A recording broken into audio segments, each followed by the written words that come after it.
manis, Kaulah penghiburku, penolongku, diutus Bapa-Ku. Sekali lagi katakan Roh Kudus, Kau hadir di sini. Roh Kudus, Kau hadir di sini. Roh Kudus, ku mengasihimu.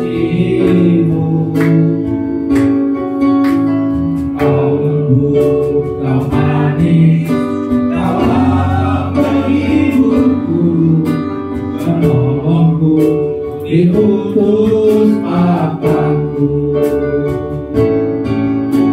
Buka hati untuk Roh Tuhan, buka hati menyembahmu Yesus. Jamahlah kami, penuhi kami dengan kuasa Allah Maha. Mari kita bangkit berdiri.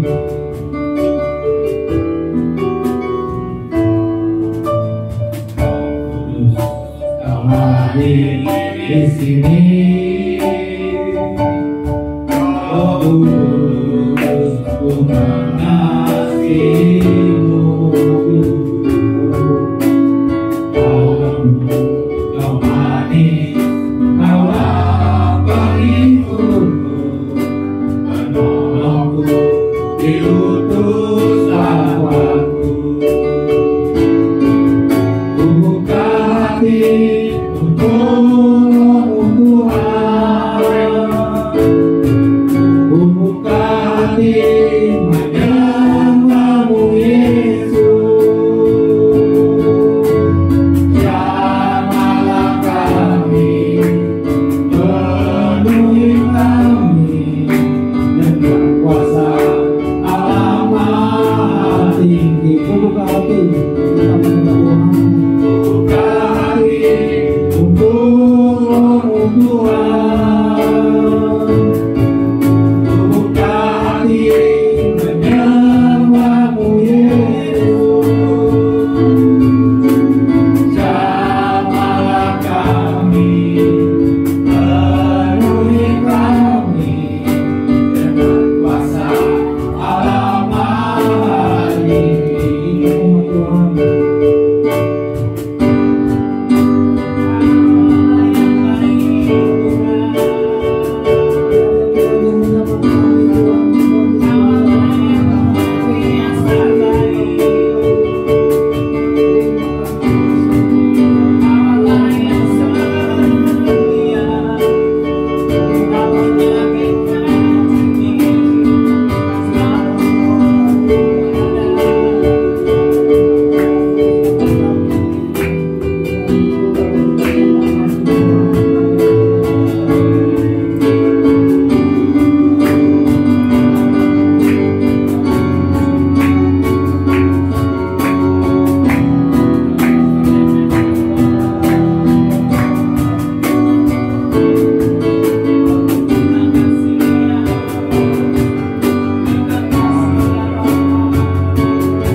Buka hati untuk Roh Tuhan.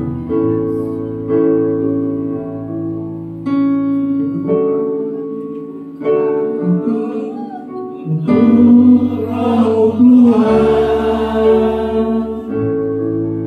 buka hati menyembahmu Yesus. Jamahlah kami, penuhi kami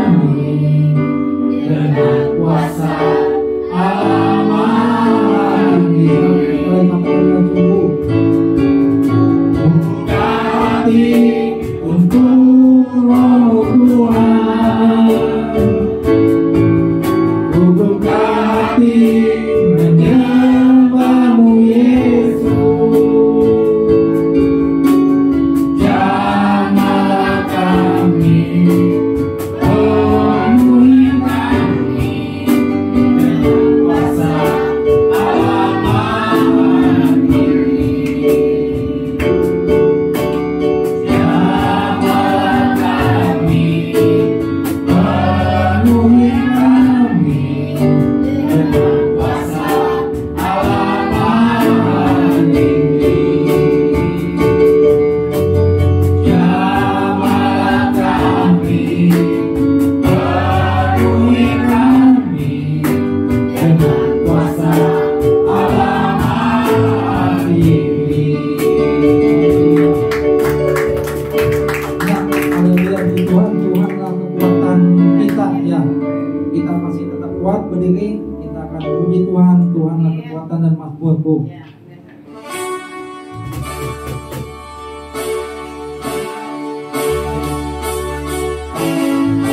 Semua selalu bersyukur. Yakin kamu padaku akan pernah berubah. Hatiku percaya walau bumi bergoncang, gunung-gunung beranjak, namun kami terjauh. Tuhanlah kekuatan dan makmurku.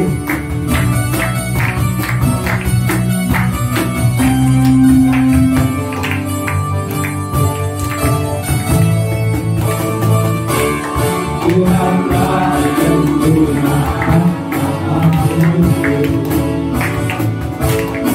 yang umurku dan kekuatanku.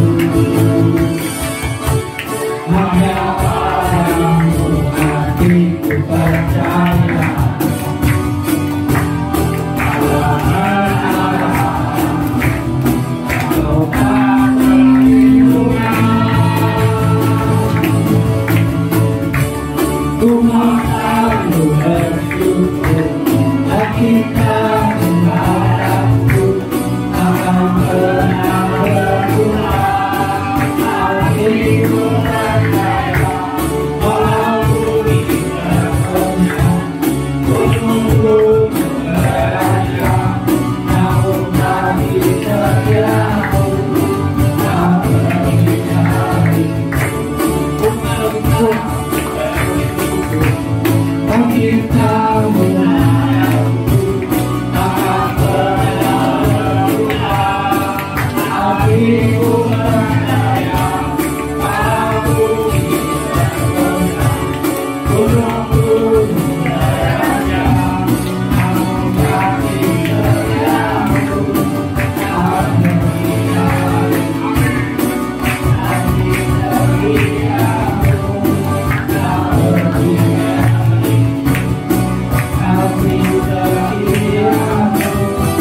hati terdiam,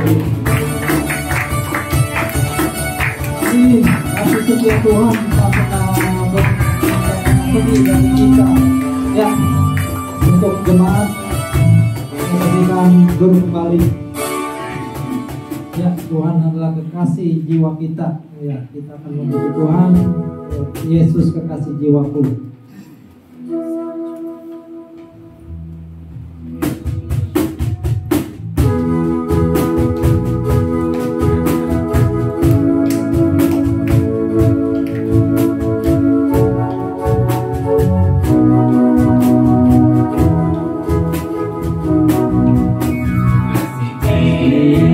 Jiwaku, sungguh ku percaya padamu, karena kasih-Mu padaku, Kau tebus dosaku. Dari terbitnya matahari, Dari terbitnya matahari dan sampai terbenamnya, Tuhankanlah pujian, tinggikan nama-Mu.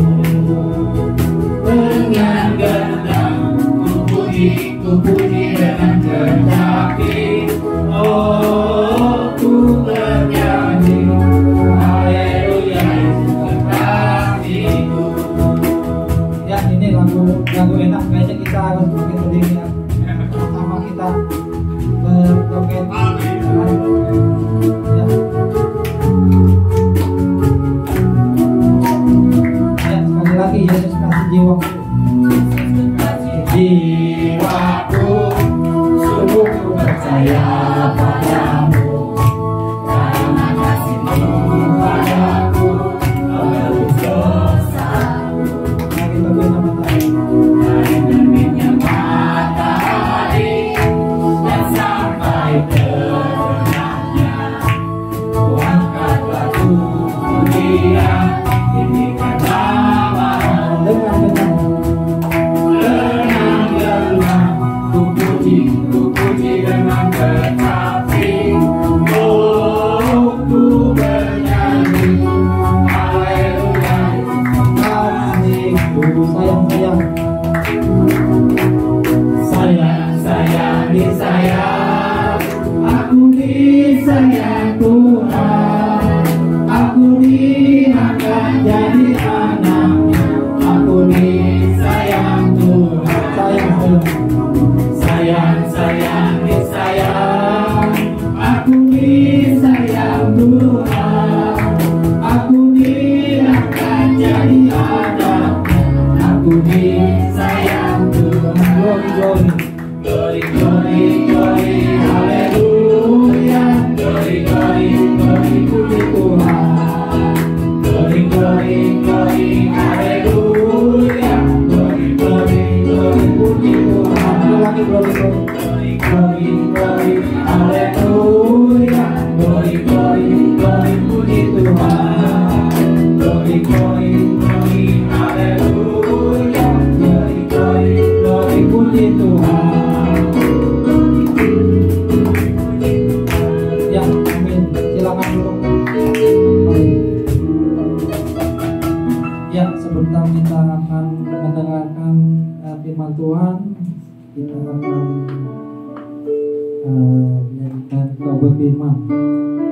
Apapun yang terjadi dalam hidupku ini, tak pernah kurang kasih Tuhan. Amin.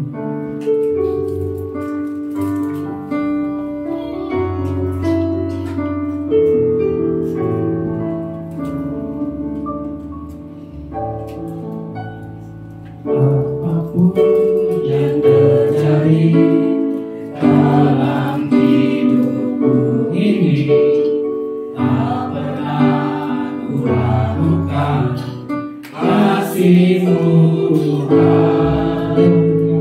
Lewat gunung yang tinggi, dalam lembah yang curam, tak pernah ku ragukan kasih-Mu Tuhan.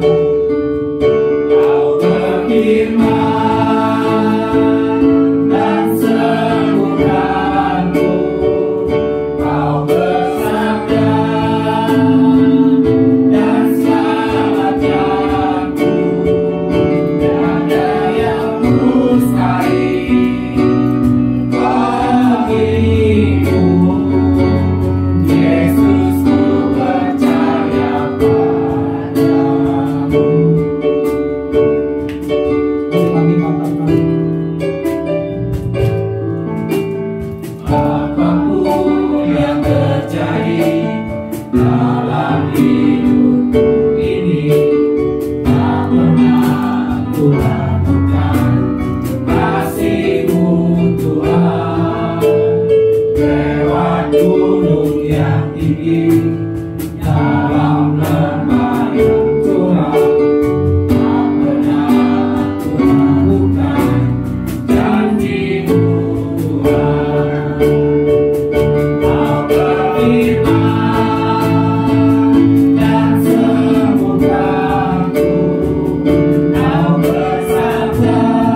Yesus ku percaya padamu. Sekali lagi kau berfirman, Kau berfirman dan sembuhkanku. Kau bersabda dan selamatkanku. Tiada yang mustahil bagimu. Yesus ku percaya padamu. Yesus ku percaya, Yesus ku percaya padamu. sungguh ku percaya, Yesus ku percaya padamu. mari kemuliaan, beri kemuliaan bagi Tuhan kita. Haleluya, haleluya, haleluya. Kita sembah. Kami percaya kepadamu, kami berharap kepadamu Tuhan. Kami menyerahkan segala hidup kami kepadamu. Kami percaya firman-Mu berkuasa, firman-Mu hidup, firman-Mu mengubahkan setiap kami, firman-Mu membuat segala sesuatu menjadi baik.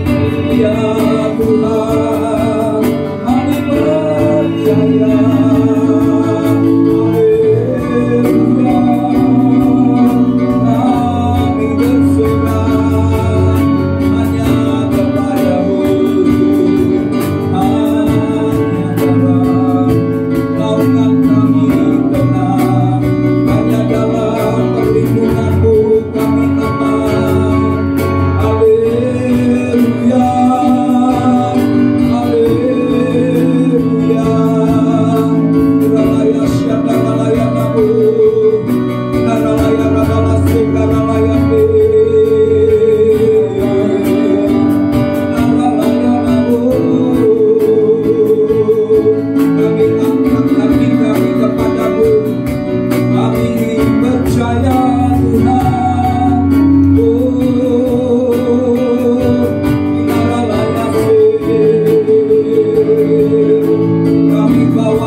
Terima kasih Bapa. Kami bersyukur kami ada karena anugerah Tuhan sampai dengan hari ini. Engkau tidak pernah meninggalkan setiap kami. Tuhan kami adalah Tuhan yang setia, Tuhan yang mengasihi setiap kami sebagai anak-anak-Mu. Pagi hari ini Tuhan, kembali kami datang beribadah. Kami rindukan Tuhan, kami butuh Engkau Tuhan, menuntun setiap langkah-langkah hidup kami. Kami percaya firman-Mu ya dan amin. Firman-Mu yang menjadi pelita bagi kaki kami dan terang bagi jalan kami Tuhan. Biarlah firman-Mu yang akan membawa kami Tuhan kepada perkara-perkara yang besar, perkara-perkara yang ajaib yang Tuhan sediakan bagi setiap kami. Oleh sebab itu Bapa, pagi hari ini kami serahkan roh, jiwa, tubuh kami ke dalam tangan Tuhan. Biar Tuhan yang memuduskannya Tuhan, sehingga kami senantiasa boleh menerima segala hal yang baik, yang terbaik dari hati Tuhan bagi setiap kami. Terima kasih Bapa, jadikan tanah hati kami tanah yang subur, sehingga benih daripada firman Tuhan boleh tertanam, sehingga benih itu dapat berakar, bertumbuh dan berbuah lebat, dan hidup kami boleh diubahkan seperti dan selaras dengan kehendak Tuhan. Kami mengikat segala pekerjaan iblis yang mencoba mencuri kebenaran firman Tuhan. Kami bersepakat bersehati dalam nama Tuhan Yesus Kristus. Biar hikmat Tuhan, pewahyuan Tuhan, pengenalan dan pengetahuan akan Tuhan dicurahkan di tengah-tengah kami.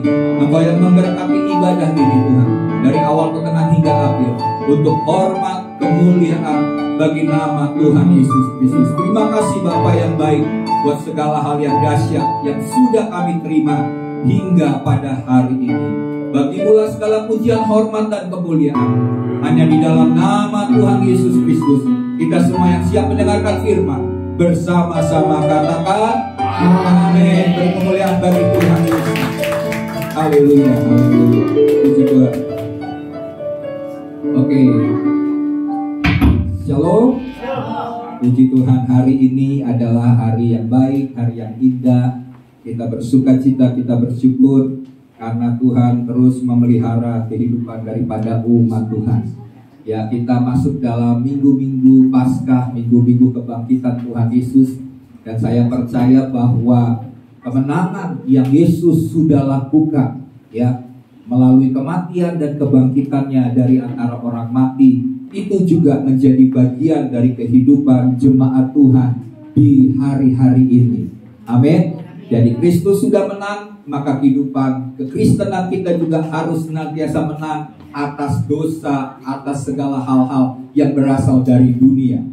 Ya, hari ini Bapak Ibu Saudara, saya akan men-sharingkan firman Tuhan dengan tema menang atas iri hati dan kekecewaan. Ya, menang atas iri hati dan kekecewaan. Mari kita akan baca ayat firman Tuhan yang terambil di dalam Matius 11 ayat kedua sampai dengan ayat yang ke-6. Judul perikopnya adalah Yesus dan Yohanes Pembaptis. Saya akan baca ayat yang kedua, nanti Bapak Ibu Saudara baca ayat yang ketiga. Kita akan membaca bergantian, karena saya percaya waktu kita memperkatakan firman Tuhan, maka firman itu hidup, firman itu berkuasa, firman itu mampu mengubah hidup kita waktu kita memperkatakannya dengan iman. Amin. Oke, saya akan baca ayat yang kedua. Kita akan baca bergantian sampai ayat ke-6. Di dalam penjara, Yohanes mendengar tentang pekerjaan Kristus.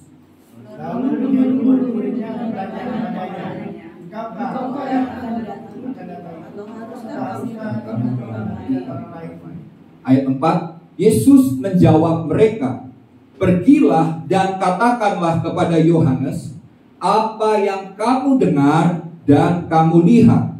Orang buta melihat, orang lumpuh berjalan, orang buta menjadi lahir, orang tuli melihat, orang mati dibangkitkan, dan kepada orang miskin diberitakan kabar baik."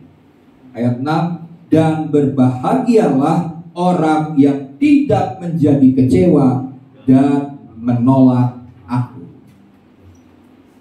Setiap kita, Bapak Ibu Saudara, mungkin pernah, ya, yang mengalami perasaan iri hati.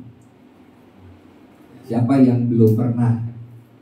Wah, saya nggak pernah tuh, apa sih itu iri hati? Tapi saya yakin Bapak Ibu Saudara, kita pernah, ya, memiliki pemikiran atau sifat tentang iri hati. Pada waktu apa? Mungkin pada waktu kita melihat orang lain lebih pintar daripada kita. Kita melihat misalnya orang lain lebih bahagia hidupnya daripada hidup kita. Orang lain punya talenta karunia yang lebih hebat daripada kita yang kelihatannya biasa-biasa aja. Terus kita juga melihat bahwa orang lain lebih kaya. Enak ya, dia lebih kaya, udah lahir, sejak lahir orang tuanya udah milioner. Jadi apa saja yang dia minta, apa saja yang dia inginkan, semua tersedia. Kalau saya lahir di dalam keluarga yang biasa-biasa saja, kita bisa ini. Demikian juga kita lihat orang lain lebih sukses daripada kita. Kita sudah bekerja keras, kita banting tulang, ya, bukan si tulang yang dibanting, gitu. Tapi maksudnya kita sudah dari pagi sampai malam, sampai pagi lagi bekerja, tapi hasil yang kita dapatkan sangat kecil dibandingkan orang lain yang hanya dalam waktu singkat jadi sukses.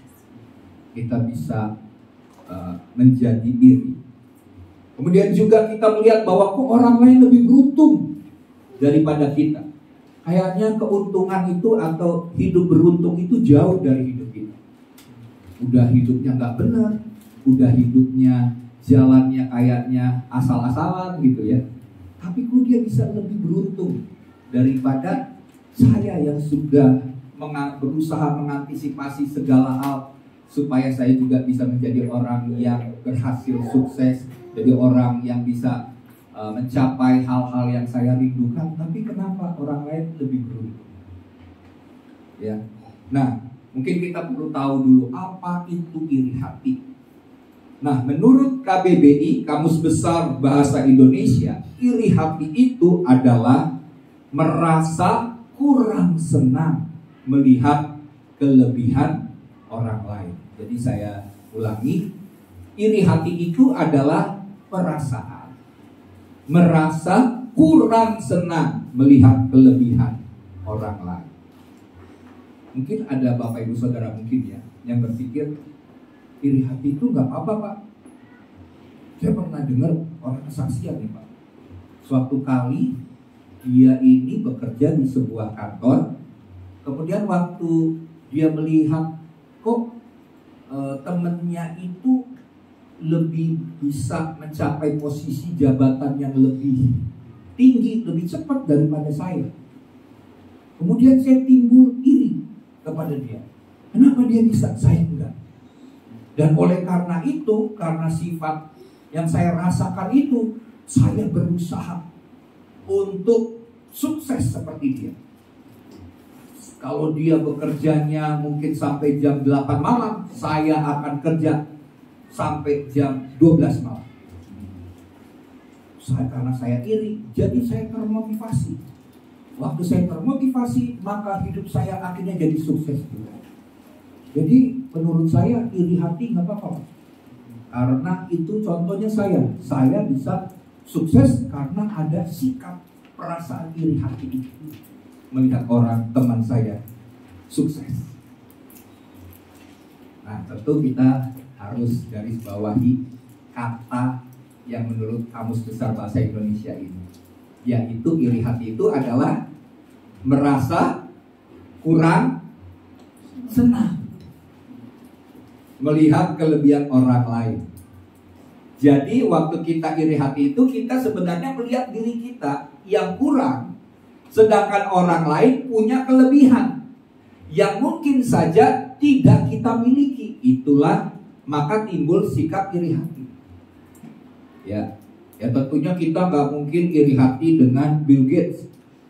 Ya kan, Bill Gates udah orang kaya terus kita iri, wah saya iri dengan Bill Gates karena Bill Gates ini lebih pintar, kaya, waduh luar biasa lah dia, segala fasilitas dia punya.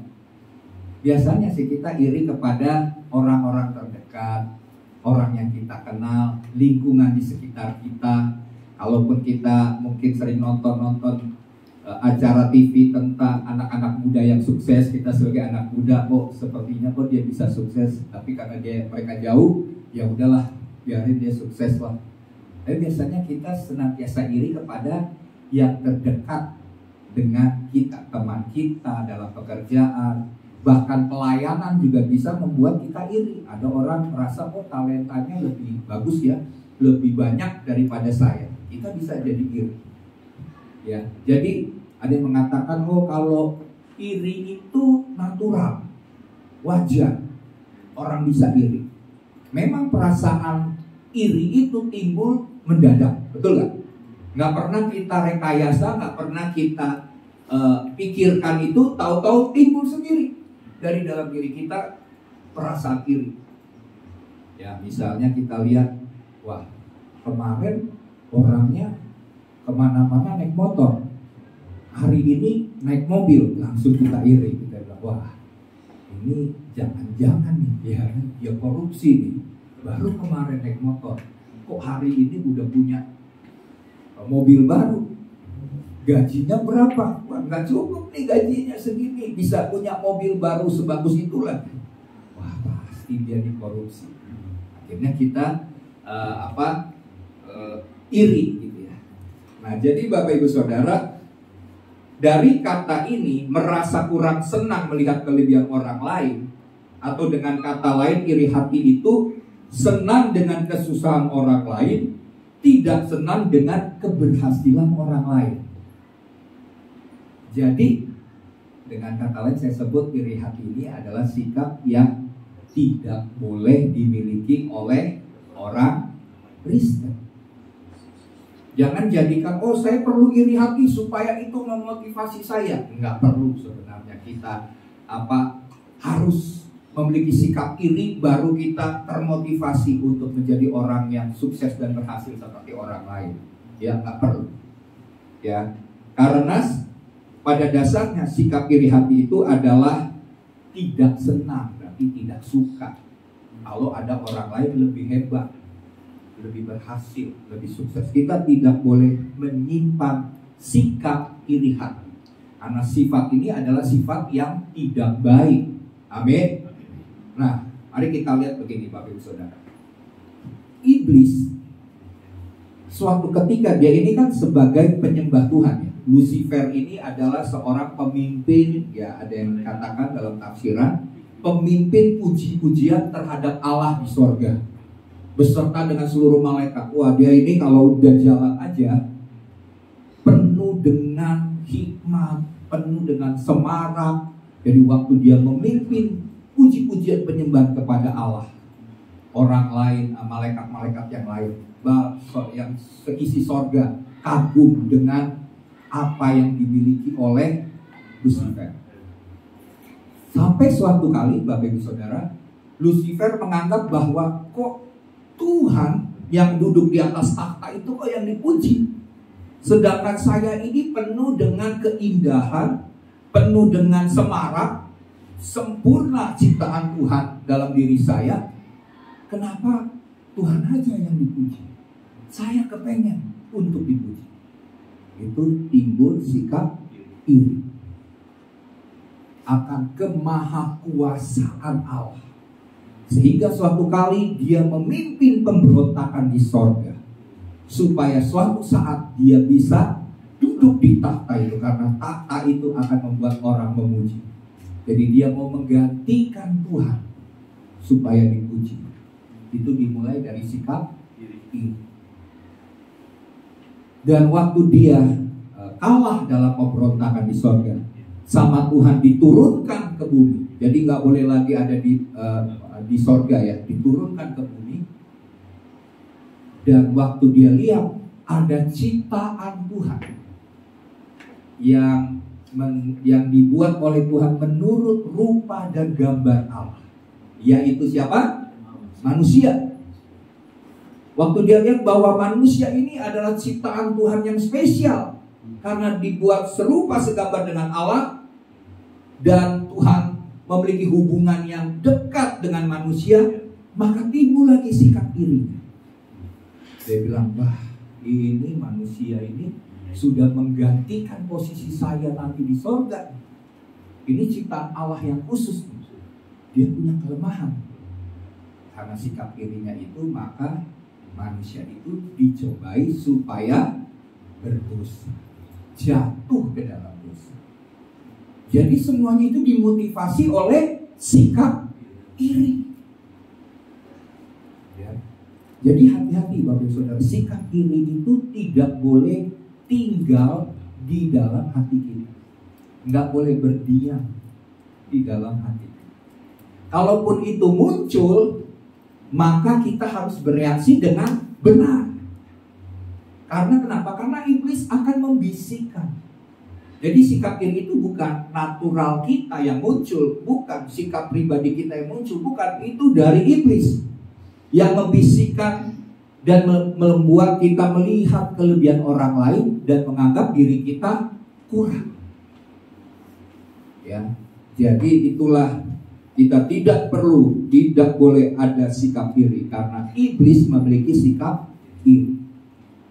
Nah, kalau kita sebagai anak Tuhan gak ada sikap iri kepada orang lain, karena setiap kita punya bagian, setiap kita punya talenta, setiap kita punya panggilan, ya semuanya itu sesuai dengan porsinya masing-masing, bagiannya kita masing-masing.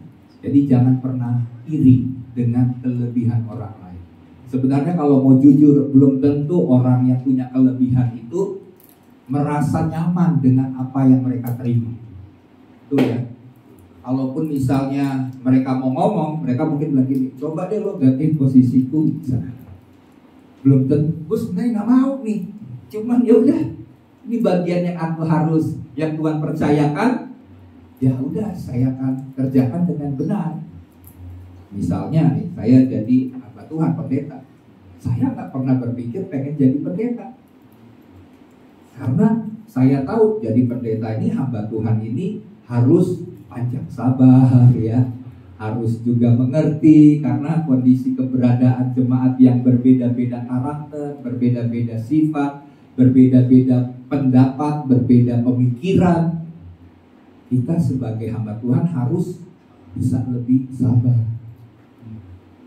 Demikian juga menjadi pengusaha. Wah, baru ini aja udah diomong-omongin. Gak mudah Bapak Ibu Saudara. Tapi bagian kita harus kerjakan seturut dengan apa yang Tuhan kehendaki. Jadi di sini ya, kita tidak boleh memiliki sifat iri hati. Dan iri hati itu adalah senjata, salah satu senjata dari iblis untuk menghancurkan hidup kita. Oleh karena iri hati, maka hubungan antar keluarga bisa pecah. Ya, contohnya dalam Alkitab kisah daripada Kain dan Habel.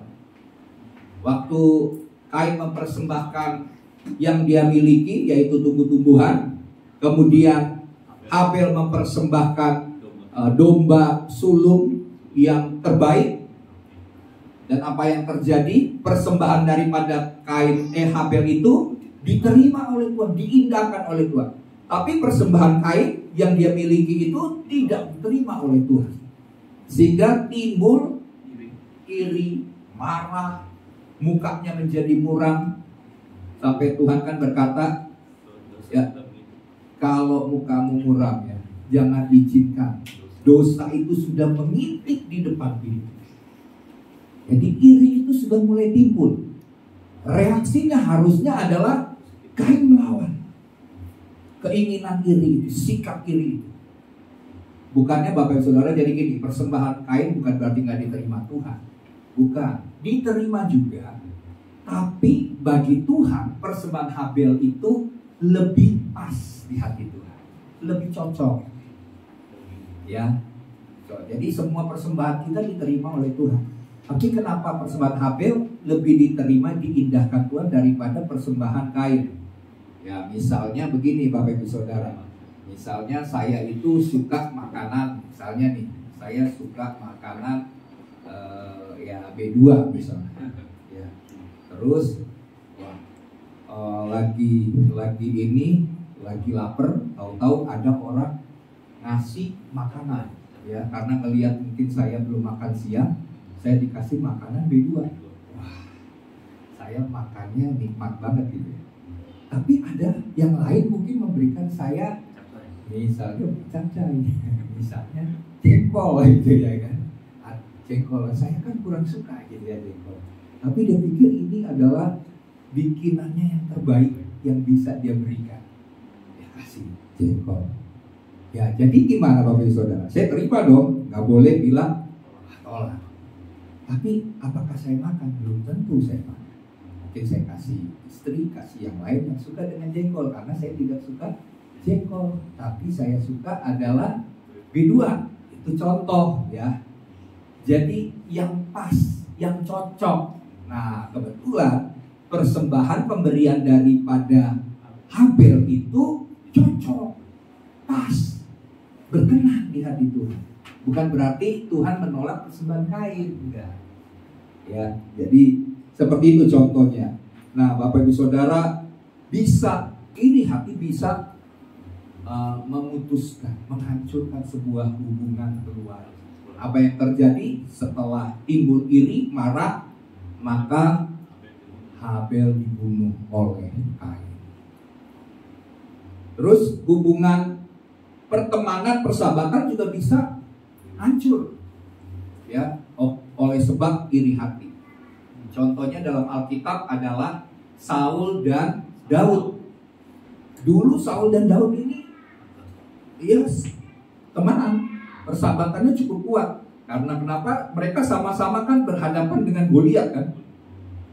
Waktu itu kan seluruh tentara Israel takut ketemu dengan berhadapan dengan Goliat. Tapi Daud ketemu dengan Saul, Daud bilang saya akan mengalahkan Goliat. Ya, inti ceritanya seperti itu. Sama Saul diberikan jubahnya. Jubah perangnya. Orang kalau diberikan jubah perang itu kan jubah perangnya sendiri diberikan, itu berarti tanda hubungan yang dekat. Gak mungkin kita memberikan sesuatu yang merupakan barang berharga kita untuk peperangan diberikan kepada orang yang kita percayai. Tapi Daud menolak. Menolak karena kenapa? Karena pakaiannya kebesaran. Ya. Daud itu kan tinggi badannya. Kalau Saul biasa-biasa aja. Ya. Jadi waktu dipakai, wah itu keberatan. Pakaiannya juga terlalu longgar, terlalu besar. Kebesaran. Jadi akhirnya ditolak. Dan apa yang terjadi setelah Goliat dibunuh oleh Daud, mereka masih berteman.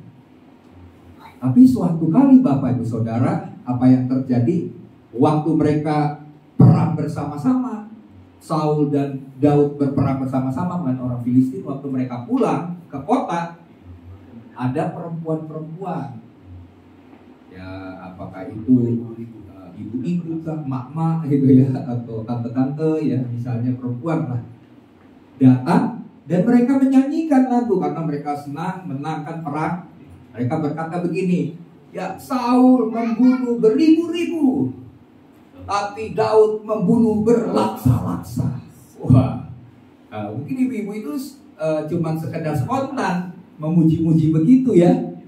Tapi bagi Saul timbul iri. Dia berpikir, lama-lama orang lebih kenal Daud daripada saya sebagai raja. Dan dia lihat juga tangan Tuhan menyertai Daud. Ya, dan dia juga tahu bahwa kerajaannya sudah dikoyakkan Tuhan karena ketidaktaatannya kepada Tuhan. Jadi dia iri. Apa yang dilakukan karena sikap irinya, dia ingin membunuh Daud dengan tombak. Tapi Tuhan luputkan. Jadi iri hati bisa menyebabkan permusuhan, kehancuran hubungan antar sahabat. Ya, jadi sebagai orang Kristen, Bapak Ibu Saudara, kita harus menang atas sikap iri hati.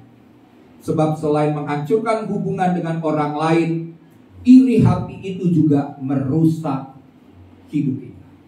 Jadi bukan cuma hubungan, ya, tapi juga hidup kita menjadi rusak. Mari kita lihat ayat-ayatnya ya. Oke, mari kita lihat dalam Amsal 14 ayat 30.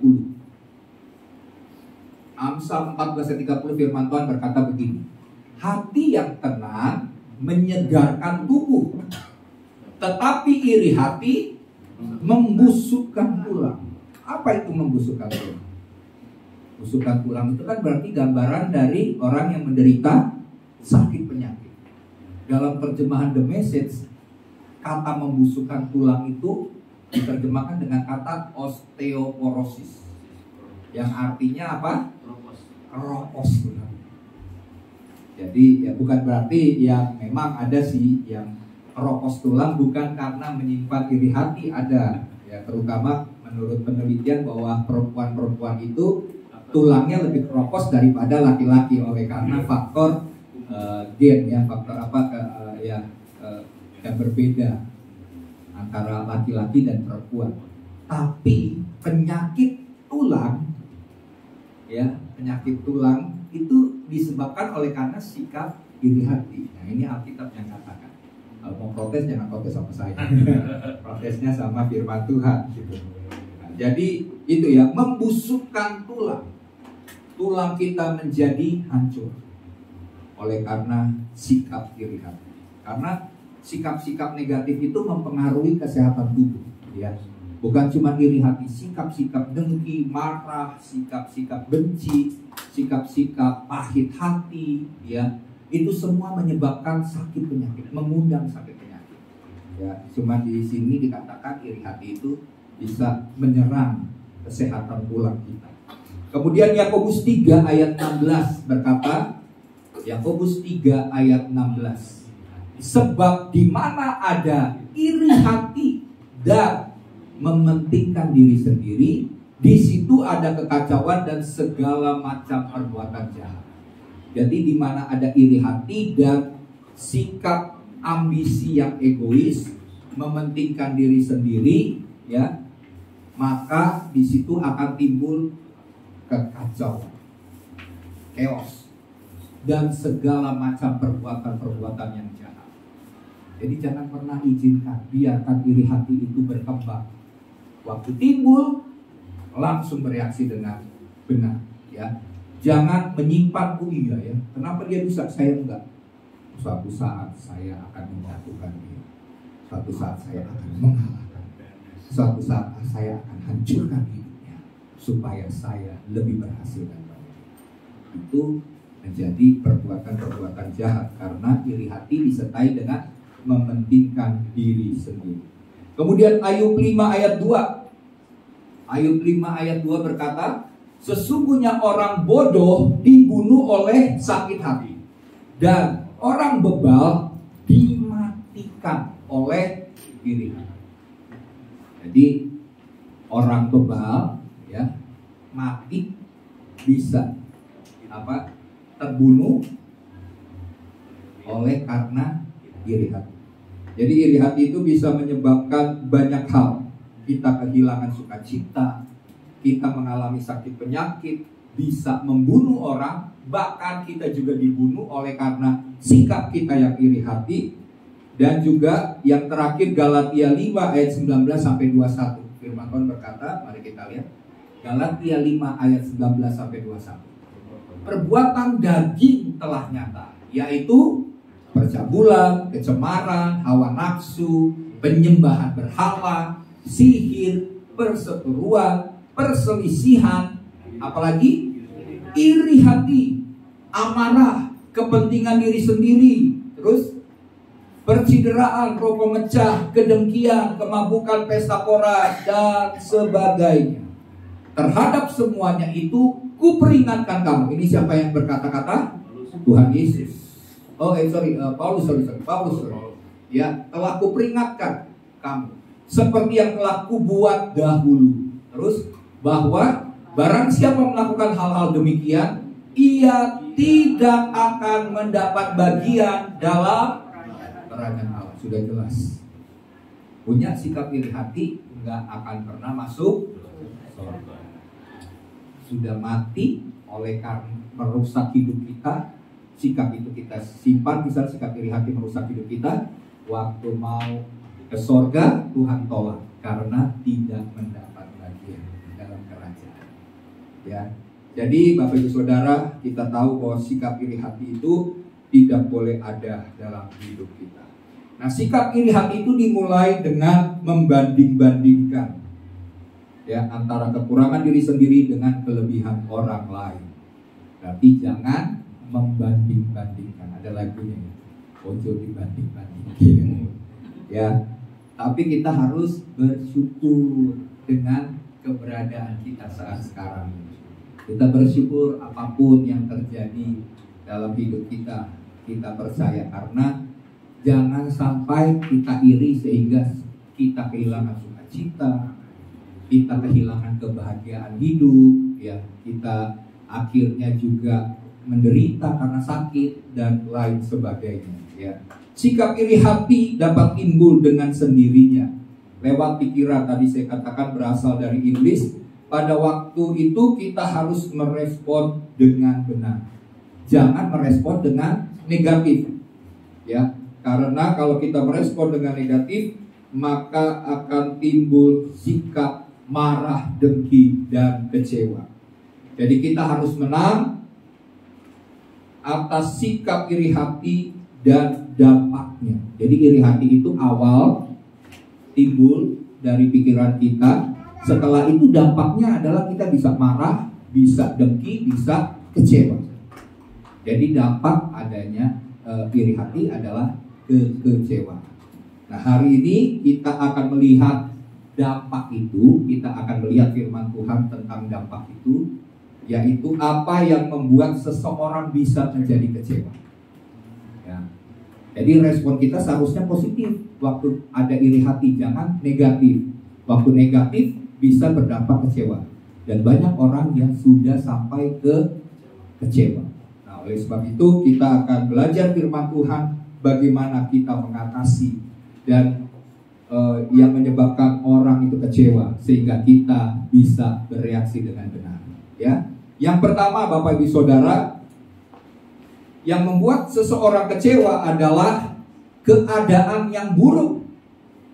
Dalam hal ini misalnya kita berada dalam penjara, dalam keadaan yang sulit, dalam keadaan yang berat. Ya, kita lihat contohnya di dalam ayat yang kita baca tadi dalam Matius 11 ayat 12.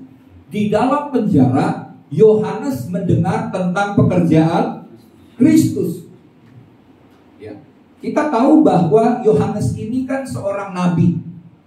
Pelayanannya luar biasa. Sebelum Yesus datang dipakai oleh Tuhan, ya.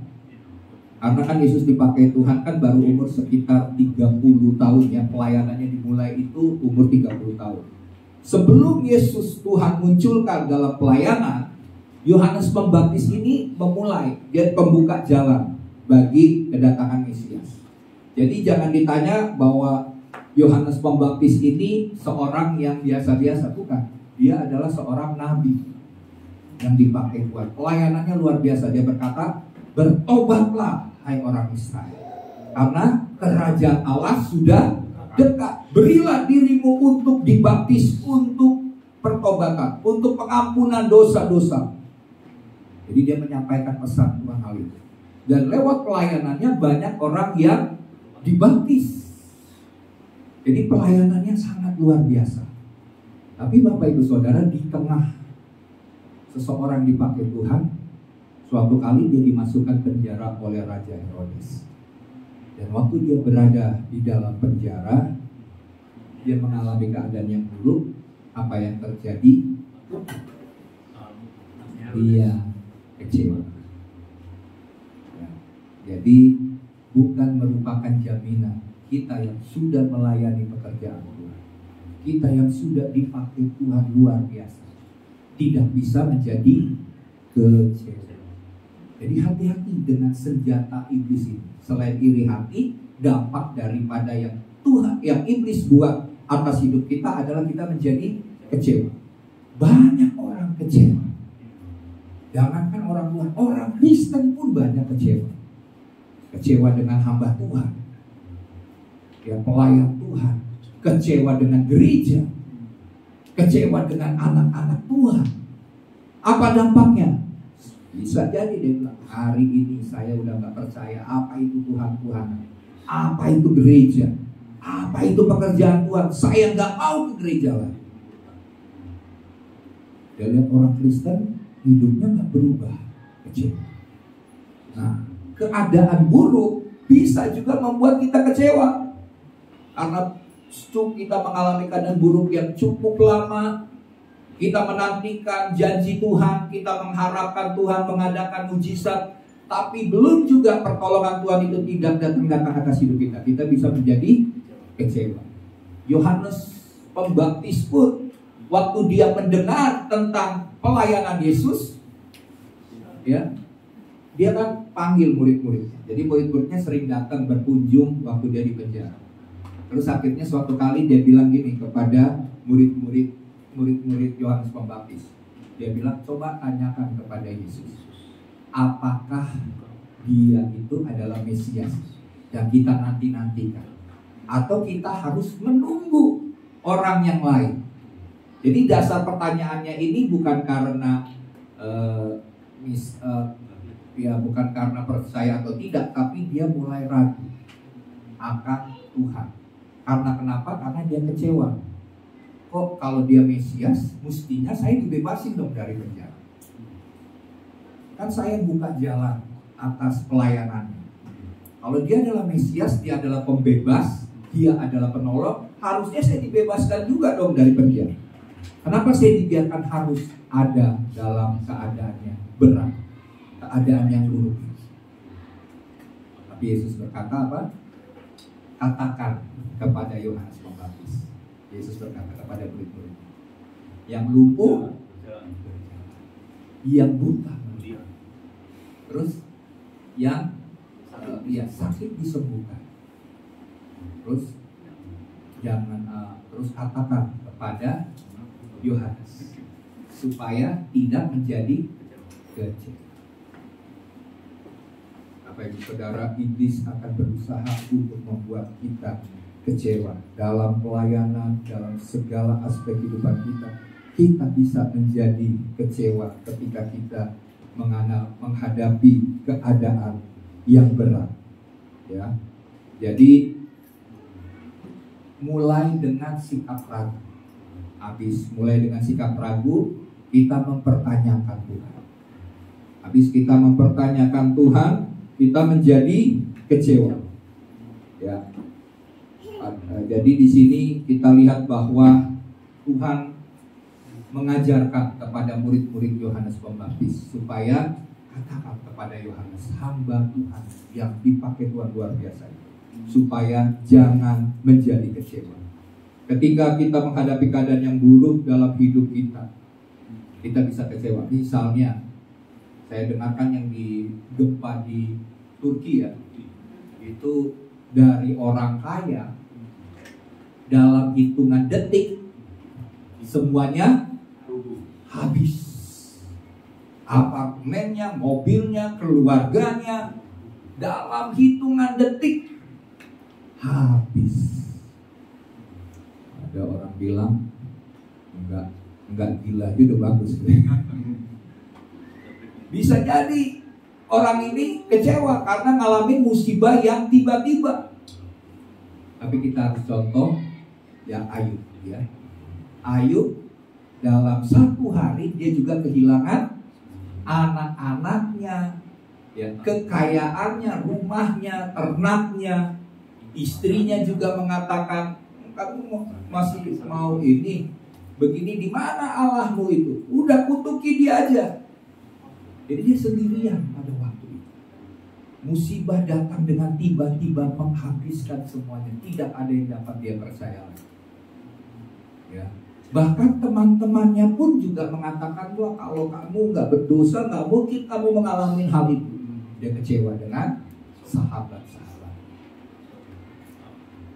Tapi puji Tuhan, dia tidak kehilangan iman kepada Tuhan.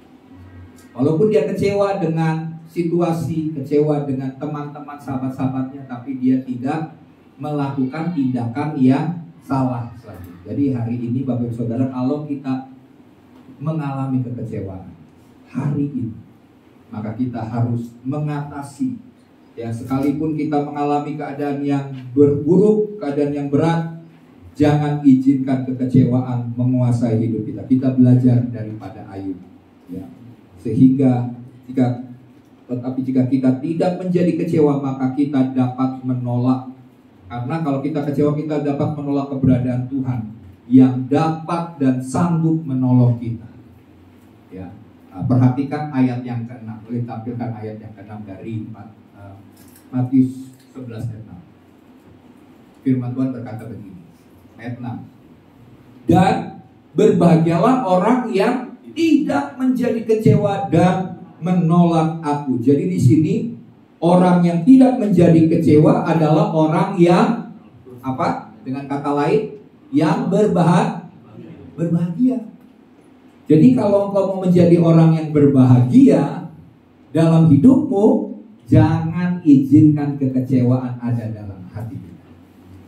Sebab kalau kita kecewa, hidup kita tidak akan pernah bahagia. Kita akan kehilangan sukacita, kehilangan damai sejahtera. Ya, tapi kalau kita bisa mengatasi kekecewaan dengan percaya bergantung kepada Tuhan, kita akan menjadi orang yang berbahagia. Oke.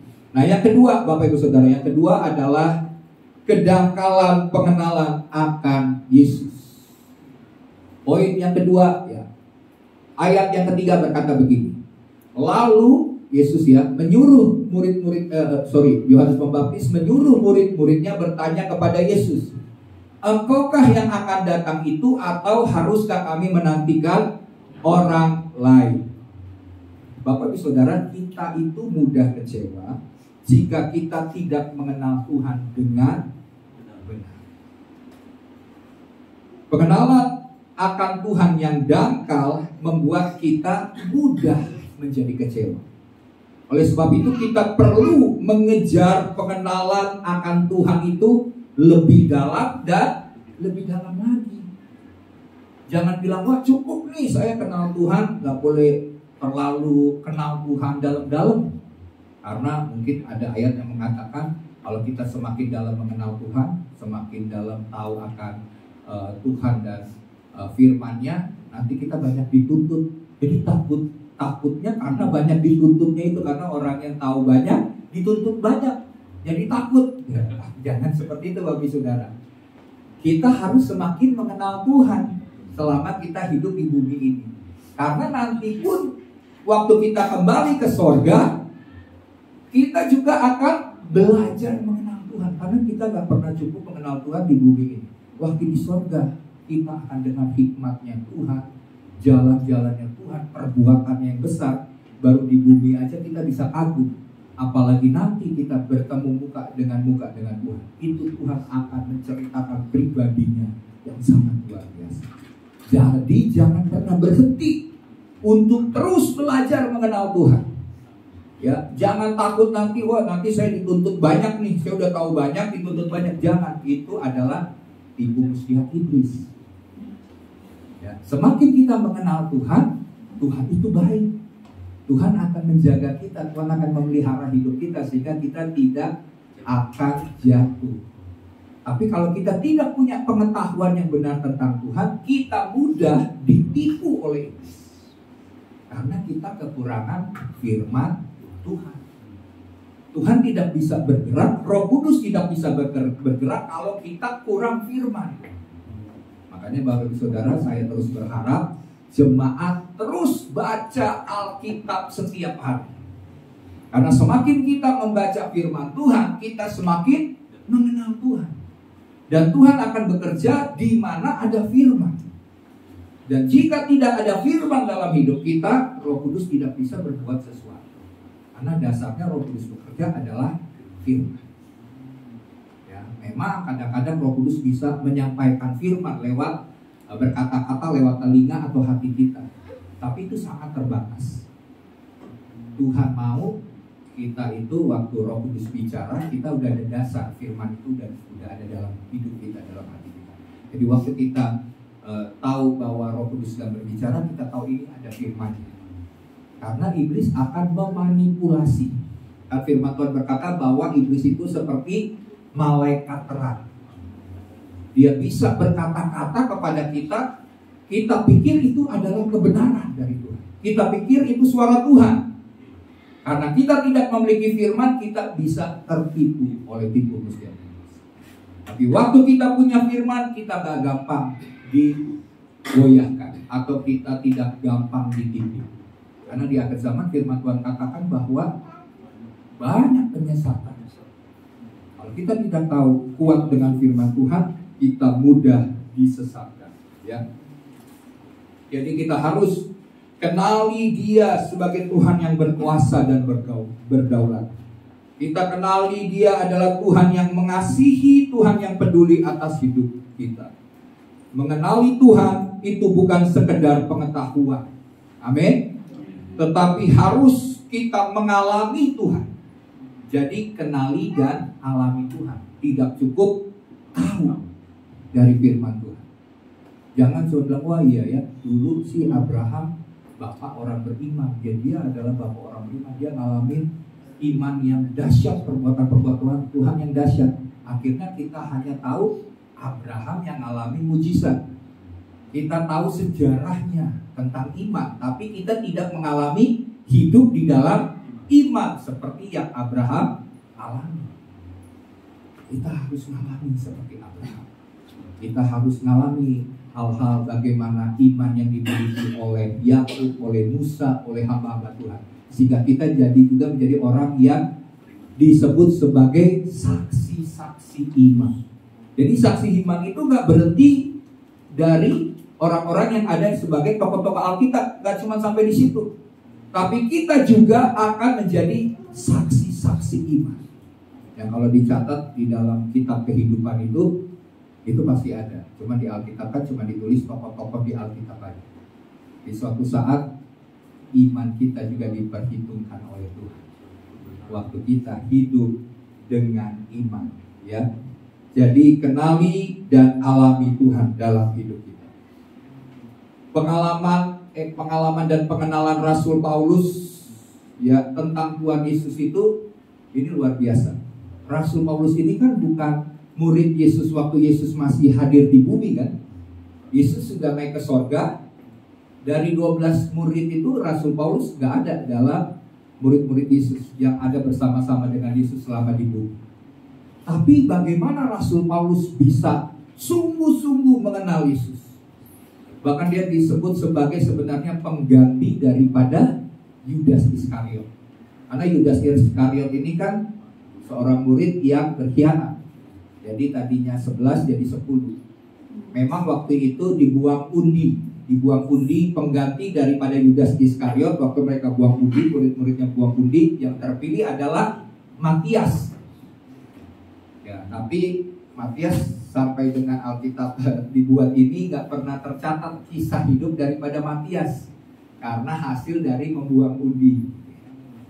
Tapi lihat, Rasul Paulus melalui pengalaman hidupnya, melalui perjumpaannya dengan Tuhan secara pribadi. Ya, firman Tuhan katakan, entah di dalam tubuh atau di luar tubuh, aku tidak tahu, suatu kali aku diangkat di sorga yang ketiga. Wah, dia mengalami pengalaman-pengalaman supranatural, pengalaman ilahi dengan Tuhan. Kemudian dia berkata bahwa seperti waktu perjamuan kan, sebab hal ini telah kuteruskan kepadamu. Pada malam waktu dia diserahkan, ia mengambil roti, mengucap syukur atas dan berkata, inilah tubuhku yang diserahkan bagi kamu. Rasul Paulus melihatnya kapan? Dia nggak ada di situ waktu Yesus mengangkat roti, mengucap syukur dan berkata, inilah tubuhku. Dia nggak pernah ngomong itu, tapi setiap kali kita melakukan perjamuan, yang kita ucapkan ini adalah ayat yang dikatakan oleh Rasul Paulus. Ya, yang dia lihat di alam roh. Wah, ini luar biasanya sampai dia akhirnya membuat kitab yang paling banyak di dalam kitab di Perjanjian Baru, ya. Dia buat paling banyak tulisan-tulisan daripada Rasul Paulus yang diilhami oleh Roh Kudus. Karena Tuhan pakai dia, walaupun dia bukan murid Yesus yang langsung, ya, mengenal Yesus secara fisik waktu Yesus ada di bumi. Lewat pengalaman dan pengenalan, lewat pewahyuan, lewat pengalaman hal-hal yang dahsyat, maka Rasul Paulus mengalami pengenalan akan Tuhan. Maka dia berkata begini, yang ku kendaki ialah mengenal Dia dan kuasa kebangkitannya dan persekutuan dalam penderitaannya, supaya dia mati dalam Kristus dan bangkit bersama dengan Kristus. Jadi yang dia rindukan hanya pengenalan akan Tuhan. Dia mau semakin mengenal Tuhan. Sampai dia mati pun dia sadari dia belum mencapai pengenalan akan Tuhan. Padahal tulisan-tulisan Rasul Paulus dalam sekali. Hikmatnya luar biasa. Bagi dia itu belum seberapanya pengenalan dia akan Tuhan. Oke, jadi itu yang kedua ya, kedangkalan pengenalan akan Yesus bisa membuat kita kecewa. Jadi jangan puas dengan pengenalanmu hari ini kepada Tuhan. Terus bertumbuh. Ada komsel, datang komsel, ya. Ada sharing firman Tuhan, datang. Karena disitulah iman kita akan bertumbuh, menjadi kuat, ya, bersatu bersama dengan rekan-rekan jemaat yang lain, bertumbuh bersama-sama di dalam Tuhan, ya. Pengajaran akan firman Tuhan. Oke, yang ketiga, kegagalan memahami maksud Tuhan. Ayatnya di dalam ayat 4. Yesus menjawab mereka, pergilah dan katakanlah kepada Yohanes apa yang kamu dengar dan yang kamu lihat. Dengan kita memahami maksud dan kehendak Tuhan atas hidup kita, pastinya kita tidak akan menjadi kecewa. Benar nggak? Sebenarnya kalau kita udah tahu di balik perkara buruk terjadi dalam hidup kita, di balik penderitaan yang kita alami, kalau kita bisa lihat ujungnya, Tuhan kasih tahu apa yang akan terjadi ujungnya, kita akan bilang begini, ya udah deh Tuhan, nggak apa-apa Tuhan, karena saya tahu ujungnya ini indah pada waktunya. Ujungnya ini, wah saya akan dapat mahkota. Ujungnya saya akan dapat kemenangan besar. Saya akan mengalami mujizat Tuhan. Walaupun untuk menjalani dan melewati proses itu mudah, sulit, berat bahkan ya. Kita pasti akan menolaknya. Tapi kalau kita memahami maksud Tuhan, kita akan kuat. Kita nggak gampang kecewa, tidak mudah kecewa. Contohnya Yusuf. Ya, Yusuf dia kan mengalami penderitaan yang berat kan. Saudara-saudaranya iri kepadanya karena papanya itu sangat sayang kepada Yusuf dengan diberikan jubah yang maha indah. Jadi di sini kelihatan bahwa Yusuf anak papi gitu ya, anak kesayangan. Jadi saudara-saudaranya benci. Ditambah lagi dia bermimpi.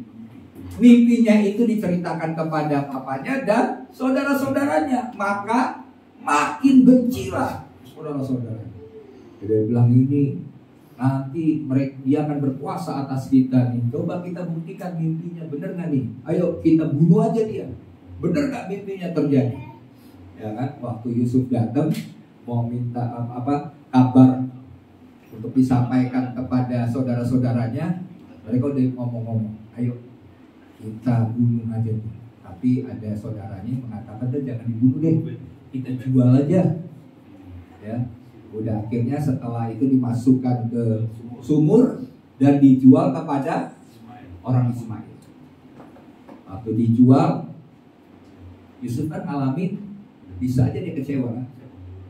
Tuhan, kenapa nih keluarga saya berusaha melakukan hal yang jahat kepada saya?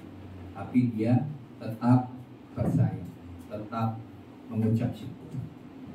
Suatu kali setelah dia dijual, dia dibeli oleh orang Firaun yang bernama Potifar. Di tempat itu karena dia tekun, ada perkenanan Tuhan, ada tangan Tuhan menyertai kehidupan Yusuf. Akhirnya Yusuf menjadi tangan kanan Potifar. Seluruh harta semua yang dia miliki itu menjadi juga dipercayakan kepada Yusuf. Hanya istrinya yang tidak dipercayakan kepada Yusuf gitu kan. Tapi suatu kali dia diuji, difitnah karena mau istilahnya memperkosa istri Potifar. Marah Potifar, masukin penjara. Di penjara dia mengalami ketidakadilan kan. Dia tidak melakukan tapi difitnah. Tapi apakah Yusuf kecewa? Alkitab tidak mengatakan Yusuf kecewa. Yusuf marah kepada Tuhan. Enggak. Padahal jalannya itu penuh dengan hal-hal yang sulit, ketidakadilan di alam, difitnah. Kita kalau difitnah aja belum seberapa udah marahnya minta ampun ya. Wah, kita nggak terima, diperlakukan nggak adil aja kita marah. Ini difitnah untuk hal yang tidak diperbuat. Tapi Yusuf nggak bersikap negatif. Dia tidak kecewa, dia tidak iri, dia tidak bersikap yang tidak benar, tapi dia bersikap berespon dengan positif. Apa yang terjadi? Singkat cerita, dia akhirnya diangkat menjadi tangan kanan Firaun, raja Firaun. Dan mari kita lihat ayatnya, Kejadian 45 ayat 4 sampai 13. Ya, saya akan bacakan ayat ini, ayat yang terakhir ya. Kejadian 45 ayat 4 sampai 13. Lalu kata Yusuf kepada saudara-saudaranya, suatu kali terjadi kelaparan ya. Kelaparan di Mesir, kelaparan di bangsa-bangsa, dan di Mesir ini ada lumbung-lumbung yang disiapkan oleh Yusuf untuk kelaparan yang dia terima dari Tuhan, bahwa akan ada 7 masa kekeringan dan 7 masa kelimpahan. Kemudian saudara-saudara ketemu dengan Yusuf, dan Yusuf berkata, marilah dekat-dekat. Maka mendekatlah mereka, katanya lagi, akulah Yusuf saudaramu yang kamu jual ke Mesir. Tetapi sekarang janganlah bersusah hati dan janganlah menyesali diri karena kamu menjual aku ke sini. Sebab untuk memelihara kehidupanlah Allah menyuruh aku mendahului kamu. Ya. Dia berpikir positif. Karena telah 2 tahun ada kelaparan dalam negeri ini, dan selama 5 tahun lagi orang tidak akan membajak atau menuai karena kekeringan yang sangat panjang. Maka Allah telah menyuruh aku mendahului kamu untuk menjamin kelanjutan keturunanmu di bumi dan untuk memelihara hidupmu sehingga sebagian besar daripadamu tertolong. Jadi bukanlah kamu yang menyuruh aku ke sini, tetapi Allah, Dialah yang telah menempatkan aku sebagai bapa bagi Firaun dan tuan atas seluruh istananya, dan sebagai kuasa atas seluruh tanah Mesir. Dia berpikir positif, walaupun waktu itu dijual oleh saudara-saudaranya karena benci, karena iri hati. Tapi dia berpikir positif. Segeralah kamu kembali kepada Bapa, kepada Yakub, dan katakanlah kepadanya, beginilah kata Yusuf anakmu, Allah telah menempatkan aku sebagai tuan atas seluruh Mesir. Datanglah mendapatkan aku, janganlah tunggu-tunggu. Engkau akan tinggal di tanah Gosyen dan akan dekat kepadaku, engkau serta anak dan cucumu, kambing domba dan lembu sapimu, dan segala milikmu. Saya sampai di sini. Ya. Jadi dia melihat ternyata ada maksud Tuhan di balik penderitaan yang dia alami. Nah, kita seringkali merasa, wah ini Tuhan kemana nih? Kenapa saya harus ngalamin penderitaan begini? Di mana Tuhan? Padahal Tuhan masih pegang kendali. Amin. Tuhan masih mengontrol situasi yang terjadi dalam kehidupan kita sebagai anak-anak. Itulah kita butuh pengenalan akan Tuhan. Kalau kita kenal Tuhan, kita tahu maksud Tuhan di balik masalah penderitaan kita. Karena ujungnya kita tahu ada tujuan Tuhan yang baik atas hidup kita, bahkan baik atas keluarga kita. Ya, karena Yusuf berkata itu baik untuk memelihara keluarga kita. Ternyata Tuhan yang nyuruh saya ke sini, ke Mesir. Jadi kamu gak usah menyesali diri. Ini udah ada Tuhan di balik ini semua. Saya gak akan menyimpan kemarahan, gak menyimpan kedengkian, maksudnya mengampuni kamu, karena Tuhan yang menempatkan saya menjadi tangan kanan Firaun. Tuhan yang membawa saya ke Mesir. Ya, luar biasa. Demikian juga kita harus tahu maksud Tuhan. Kalaupun belum disingkapkan, si Yusuf belum disingkapkan, tapi waktu detik-detik dia tahu, oh ini saudara-saudaranya sedang membutuhkan makanan, ada kelaparan yang besar, masih ada 5 tahun lagi. Baru di situ dia gitu. Dia ngerti, oh ternyata ini loh maksud Tuhan. Ya, jadi awal-awal mungkin dia nggak mengerti. Demikian juga kita. Jangan biarkan kecewa ada dalam hidup. Ya, karena kalau kita kecewa, kita akan menolak Tuhan. Nah, kalau sudah menolak Tuhan karena kita marah, kita merasa tidak adil, kita tidak menerima berkat yang disediakan atas hidup kita pada akhirnya. Oke ya. Jadi kesimpulannya, Yesus Kristus telah mengatasi segala keinginan daging, baik itu sakit hati, kedengkian, kecewa, ya, iri hati. Tuhan Yesus sudah mengatasi hal-hal itu. Oleh sebab itu kita juga harus menang dengan menghidupi kehidupan Yesus yang telah menang. Amin. Dia bisa mengatasi dosa. Dosa tidak berkuasa atas hidup kita. Dari Taman Getsemani sampai kematiannya di atas kayu salib, itu penuh dengan hal-hal ini. Misalnya kan salah satu alasan dari orang-orang Farisi untuk menyalibkan Yesus adalah Alkitab mencatat iri hati, yang mendorong mereka untuk menyalibkan Yesus karena iri. Tapi Yesus tidak kecewa. Yesus tetap melakukan tujuan Tuhan atas hidupnya, yaitu mati di atas kayu salib. Karena di Taman Getsemani kan dia bergumul. Yesus berkata begini, Tuhan, sekiranya cawan ini lalu daripadaku, ya. Jadi dia minta sama Tuhan sampai berapa kali? 3 kali. Tapi 3 kali juga Yesus berkata apa? Tapi kehendakmu lah yang terjadi, bukan kehendakku. Amin. Maka dia tahu di balik itu ada kemuliaan dan penebusan dosa-dosa umat manusia. waktu dia mati di atas kayu salib. Oke, nah ini saja firman pesan Tuhan hari ini. Mari jangan izinkan iri hati dan kekecewaan tinggal tetap dalam hidup. Responlah positif, maka janji-janji Tuhan akan digenapi atas hidup. Mari kita nyanyikan lagu ini. Apapun yang terjadi dalam hidupku ini. Haleluya Tuhan. Terima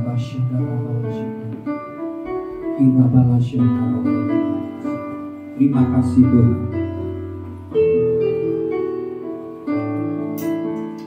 Apapun yang terjadi dalam hidupku ini, tak pernah ku ragukan kasih-Mu Tuhan. Lewat gunung yang tinggi, dalam lembah yang curam, tak pernah ku ragukan janji-Mu Tuhan. Sekali lagi, apapun yang terjadi, apapun yang terjadi dalam hidupku ini, tak pernah ku ragukan kasih-Mu Tuhan. Lewat gunung yang tinggi, dalam lembah yang curam, tak pernah ku ragukan janji-Mu Tuhan. Kau berfirman, dan sembuhkanku. Kau bersabda, dan selamatkan madaku. Tiada yang mustahil bagimu, Yesus ku percaya. Mari kita bangkit berdiri. Kau berfirman, dan sembuhkan. Amin Tuhan. Kau bersabda, Kau selamatkan kami Tuhan. Tiada yang mustahil, bagimu, Yesus ku percaya padamu. Biarkan musik mengalun. Jika saat ini Bapak Ibu Saudara sedang bertanya kepada Tuhan, Tuhan sampai kapan janji Tuhan digenapi? Sampai kapan aku harus mengalami hal-hal ini? Terobosan yang mungkin saya belum alami. Tapi biarlah kita memiliki iman percaya kepada Tuhan. Karena Yesus yang sudah menang, Dia menginginkan kita juga hidup di dalam kemenangan demi kemenangan di sepanjang hidup. Karena Tuhan menetapkan kita bukan saja menjadi pemenang, tapi Tuhan menetapkan kita menjadi orang yang lebih daripada pemenang. Kita bukan orang-orang yang kalah. Kita bukan orang-orang yang gagal. Kita bukan orang-orang yang ditetapkan untuk bereaksi negatif ketika menghadapi masalah dan pergumulan hidup. Tapi Tuhan kembali mengingatkan setiap kita untuk memiliki respon yang benar ketika kita menghadapi masa-masa sukar. Kita mengalami keadaan yang buruk, keadaan yang sulit. Tuhan mau supaya setiap kita makin mengenal akan kasih Tuhan, makin mengenal akan janji-janji Tuhan, makin mengenal bahwa Tuhan adalah Tuhan yang setia, Tuhan yang mengasihi setiap kita. Dan pada waktunya Tuhan akan mengangkat setiap kita. Tuhan akan memulihkan kita, menyembuhkan kita, dan membawa kita kepada kemuliaan. Mari Bapak Ibu Saudara, mari kita tetap mengejar Tuhan, mengenal Tuhan lebih dalam, dan percayalah pada akhirnya aku akan memahami di balik itu semua ada tujuan Tuhan, ada maksud Tuhan yang terbaik untuk membuat setiap kita untuk hidup di dalam takut akan Tuhan, untuk hidup di dalam kebenaran, dan janji-janji yang besar, janji-janji yang ajaib akan menjadi milik dan bagian kita. Mari kembali kita angkat tangan di hadapan Tuhan. Tuhan, ini iman percaya kami kepada Tuhan. Pada saat hari ini Tuhan, ampuni kami jika kami seringkali mengeluh, kami seringkali bersungut-sungut, kami seringkali kecewa Tuhan. Kami seringkali bahkan iri Tuhan. Tapi biarlah pada saat kami mendengar kebenaran firman ini, kami tidak mau iri hati lagi. Kami tidak mau kecewa Tuhan. Tapi kami mau menjalani hidup seperti Yesus telah hidup. Sehingga kami boleh memperoleh kemenangan seperti yang Tuhan telah sediakan dan berikan bagi kami. Mari kita nyanyikan lagu ini kembali refnya saja.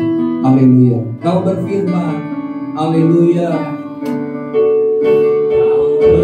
Berfirman dan sembuhkanku, kau bersabda dan selamatkanku dari yang mustahil. Bagimu Yesus, ku percaya padamu.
Sepanjang hidup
penolong yang selalu setia, memenuhi keperluanku. Tak pernah yang kecewakan, Yesusku tak pernah gagal. Segala perkara dapat ku tanggung di dalam Dia yang memberikan kuatan. Tuhan Yesus penolong dan sahabat, tetap percaya Tuhan setia.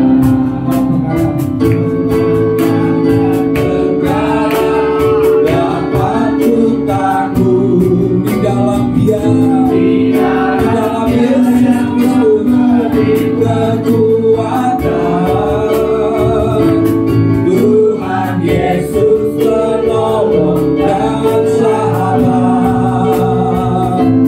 tetap percaya Tuhan. Sekali lagi katakan segala perkara. Amin Tuhan. Ini iman percaya kami kepadamu Tuhan. Di dalam Yesus Kristus Tuhan yang memberikan kekuatan.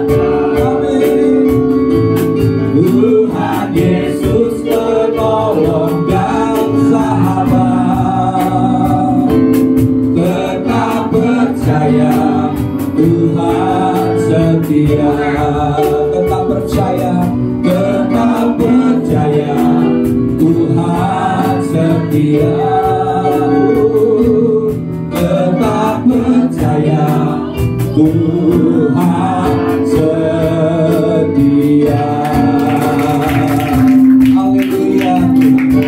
Bangkitkan terus iman percaya kami di dalam Tuhan, supaya kami mengatasi segala pergumulan dan masalah kami dengan iman yang Tuhan sudah berikan kepada kami.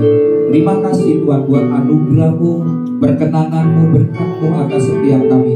Kami percaya Engkau telah menyediakan yang terbaik bagi setiap kami, sehingga kami akan mampu menjalani hari demi hari tantangan seberat apapun.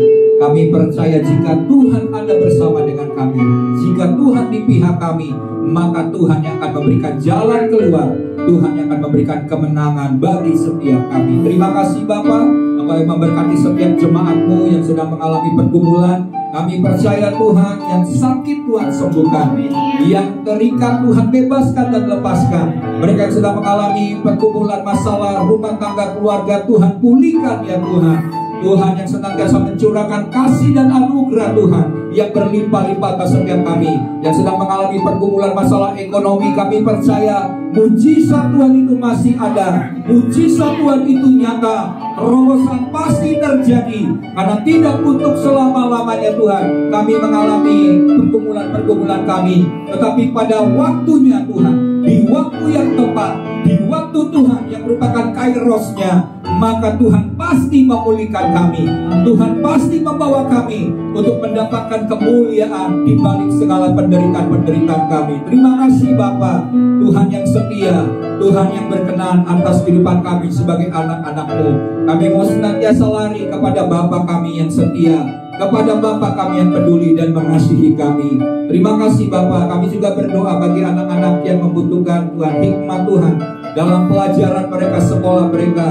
Jika beberapa sudah mengikuti ujian sekolah, kami percaya segala hal yang mereka kerjakan, Tuhan akan memberikan hasil yang terbaik bagi setiap anak-anak kami yang telah mengikuti ujian. Tuhan yang memberikan kepada kami kesehatan, sehingga setiap anak-anak boleh mengikuti ujian dengan baik, karena campur tangan dan kasih Tuhan yang ada bagi setiap kami. Terima kasih Bapa.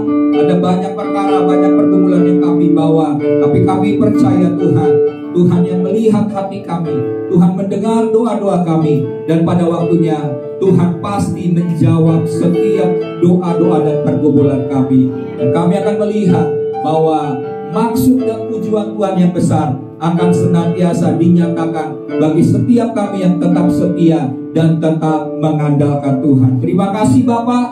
Hari ini Tuhan kami akan mengakhiri ibadah kami. Kami juga berdoa Tuhan berkati pemerintah kami, Presiden Tuhan Joko Widodo, Wakil Presiden Haji Ma'ruf Amin, seluruh pemerintahan dari tingkat pusat sampai dengan tingkat daerah. Tuhan memberkati setiap pemimpin bangsa kami. Kami berdoa sehingga setiap pemimpin kami menjadi orang-orang yang hidup dalam takut akan Tuhan. Dijauhkan dari kepentingan diri sendiri, dijauhkan dari mencari keuntungan bagi diri mereka sendiri Tuhan. Kami percaya Tuhan yang sedang membuat pemerintahan kami jadi pemerintahan yang bersih, pemerintahan yang takut akan Tuhan. Terima kasih Bapak. Kami juga berdoa bagi TNI dan Polri yang menjaga bangsa ini untuk senantiasa aman, dijauhkan dari kekacauan, dijauhkan Tuhan dari kerusuhan, dijauhkan dari perpecahan Tuhan. Kami mengikat segala pekerjaan-pekerjaan iblis, segala hal yang jahat, di mana iblis memakai orang-orang yang jahat untuk membuat negeri ini tidak aman. Kami bersatu hati mengikatnya dalam nama Tuhan Yesus Kristus. Berikan senantiasa Tuhan damai sejahtera, berikan Tuhan shalom Tuhan turun atas negeri ini, sehingga bangsa ini boleh menikmati semua hal yang terbaik di negeri ini Tuhan. Hasil tanah yang baik, hasil tanah yang berlimpah. Kami berdoa Tuhan memberkati Indonesia, sehingga Indonesia akan menjadi negara yang makmur, negara yang maju ya Tuhan. Karena Tuhan berkenan atas negeri ini. Kami telah melihat kekayaan alam yang luar biasa atas negeri ini. Biarlah boleh dikelola dengan baik, dan Indonesia akan mengalami kemajuan Tuhan. Terima kasih Bapa, semua hal Tuhan atas bangsa dan negeri ini, pemerintah negeri ini, dan segala hal permasalahan-permasalahan di bangsa ini kami serahkan ke dalam tangan Tuhan. Biar Tuhan yang bekerja dan menyempurnakan akan negeri dan bangsa kami. Terima kasih Bapak. Jika sebentar kami akan kembali dalam aktivitas kegiatan kami selanjutnya, bahkan kami akan menjalani hari-hari pekerjaan kami di hari depan Tuhan. Kami membutuhkan berkat Tuhan, kami butuh hikmat Tuhan, kami butuh Tuhan pimpinan daripada Roh Kudus menyertai kami. Oleh sebab itu Tuhan, jika sebentar kami akan mengakhiri ibadah minggu pagi ini, kami menyerahkan hidup kami, dan kami mau terima berkat daripada Tuhan. Mari jemaat Tuhan, kekasih Tuhan, biji mata Tuhan, arahkan hatimu, harapkan hal-hal yang besar daripada Tuhan, dan terimalah berkat. Diberkatilah hidup, diberkatilah keluargamu, diberkatilah pekerjaanmu, diberkatilah pelayananmu, diberkatilah apapun yang kau kerjakan dengan kedua tanganmu. Tuhan mengurapi, Tuhan mencurahkan kekayaan, kelimpahan yang daripada Tuhan, berkat Tuhan, dan segala janji-janji Tuhan yang luar biasa menyertai hidupmu, sehingga apa saja yang diperbuat Tuhan membuatnya berhasil dan beruntung. Janji Tuhan, engkau akan senantiasa naik dan tidak menjadi turun, menjadi kepala dan bukan menjadi ekor. Janji Tuhan bahwa Tuhan akan membawa segala hasil-hasil yang terbaik di dalam lumbung-lumbungmu. Tuhan akan penuhi dengan segala kelimpahan yang daripada Tuhan. Dan kita percaya sampai dengan Tuhan Yesus Kristus datang kedua kali menjemput kita, kita tidak kedapatan bercacat celah. Kita tetap hidup di dalam kebenaran, hidup dalam takut akan Tuhan, tetap taat dan setia melakukan firman Tuhan. Sampai Tuhan Yesus Kristus datang kedua kali menjemput kita, kita semua akan tinggal bersama-sama dengan Tuhan di dalam kerajaan-Nya yang kekal. Berkat daripada Bapa, berkat daripada Tuhan Yesus Kristus, dan persekutuan dengan Roh Kudus menyertai engkau sampai selama-lamanya. Semua yang diberkati bersama-sama katakan